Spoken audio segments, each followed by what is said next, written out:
প্রায় 4 ঘন্টা খোঁজার পর আমরা আমাদের ফটো ফ্রেম ডেলিভারি দিতে পারি। আর আপনাদেরকে বলে রাখি যে আমরা নতুন ফটো ফ্রেমের বিজনেস শুরু করেছি। সব রকম photo frame, customize photo frame আপনারা পেয়ে যাবেন। আপনারা যদি নিতে চান তাহলে এই নাম্বারে ডিএম করবেন। Cash on delivery and online পেমেন্টও আমরা রাখি। তো এনাকে আমরা ফটো ফ্রেম দিয়ে, যেহেতু আমরা খুঁজে পাচ্ছিলাম না, ইনি একটুখানি বলছিল যে কোথায় থেকে আসতে হতো, বাট আমাদের একটুখানি ভুল হয়ে গেছিলো। তো এনাকে ফটো ফ্রেমটা দিয়ে আমরা এখান থেকে বেরিয়ে আসি।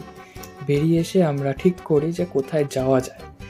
তো তারপর ঠিক করলাম যে গড়িয়াহাট যাব। তারপরে বালিগঞ্জ স্টেশনে নেমে আমরা একটা বোতল কিনলাম।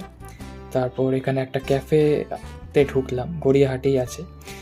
এখান থেকে আমরা একটা ডিসাইড করছিলাম যে কী খাবো বা কী নেওয়া যায়। তো তারপর এখান থেকে একটা ফ্রেঞ্চ ফ্রাই, বার্গার, মজিতো ছিল, আর একটা হচ্ছে চিকেন স্ট্রিপ ছিল।